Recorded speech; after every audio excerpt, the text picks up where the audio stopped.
Okay, days have passed here in sunny Philadelphia. Incredibly, after the murder of George Floyd, which happened May 25th, 2020. Yes, this year has been crazy. The former police officer Derek Chauvin, with three other former cops, unlawfully killed Mr. Floyd. Within days, many locals in Minnesota began to protest against Mr. Floyd's wrongful death caused by police seizure.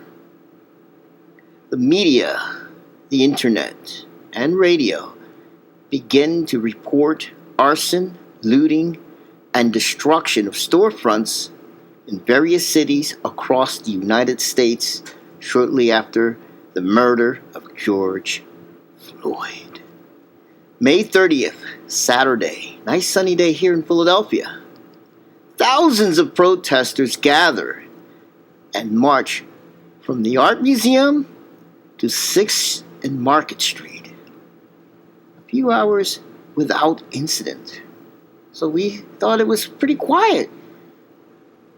Around 3 o'clock, thereabout, reports of many breaking windows of major storefronts. The looting begins, plus arson began to flourish. I've been invited through a Facebook friend to witness a live coverage by an individual who captured the arson and looting as it happened after the major peaceful protest. I decided to screenshot as quickly as I can the chaos filmed by the person on the Facebook live feed. These groups of screenshots I've managed to capture was mind-blowing. The smashing and bashing, just utter pure mayhem. The guy filming didn't exactly have a steady hand, but I managed to get awesome screenshots of these horrible events. This guy was not steady at all. He's just shaking. But you'll see in this film remnants of that film that he did on his phone before it died. He had over 7,000 views at that point, which was recording history as we go along. These groups of screenshots, amazingly, I've seen a topless protester being spray painted on her back during chaos. A weird scene out of an Italian avant-garde film. Crazy to witness history in this manner. Two protesters, two young women, were just there, and literally the lady was spraying A, B, B, C, something like that on her shirt. You'll see it on a picture. Wow, I mean, this is so weird and abnormal. It's like the Twilight Zone here. We're going back decades, maybe over 50 years now, looking at Martin Luther King Jr. during the Civil Rights era, which started in 1963, was widespread in the South and nationwide. George Floyd's murder, interestingly enough, has sparked an international protest.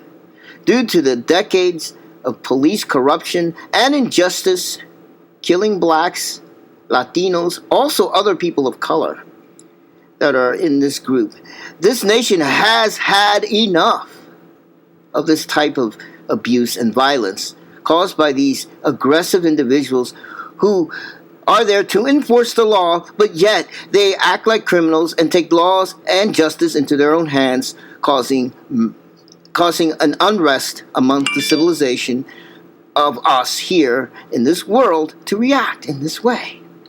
With that history in mind, millions across our nation reacted. When will the bridges connect to stop the marginalized systematic racism? When will these bridges connect? This marginalized systematic racism is real. I don't care how you look at it. Let us endure the chaos and learn what is not right, should not escape the confines of the law.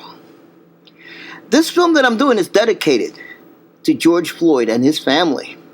This was the tipping point. On top of that, we're suffering a pandemic that originated from Wuhan. You know, the coronavirus, COVID-19, killing over 100,000 people here in the United States, infecting over 5 million people worldwide. This is just astounding. Wow. I mean, people are restricted from jobs. People are restricted to do whatever they need to do to live. And this happens. We had enough. It's unfortunate that you have a lot of instigators out there provoking, starting. But you have a lot of desperate people that need. You have people that are trying to figure out how to pay their mortgages or rent to live.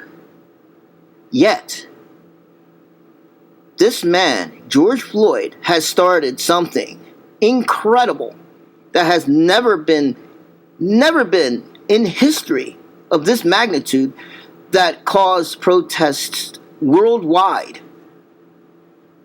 And we have that imbecile that's trying to run the country, and he's criticizing in his little tweets, and he's hiding from the very people he should be confronting. He's no leader. He's just a propaganda machine and a talk show host gone awry. Then you have the real politicians like Mitch McConnell. But then again, going back to George Floyd, who started all of this, unfortunately, his life has sparked a movement around the world against government corruption. Thank you for watching this video.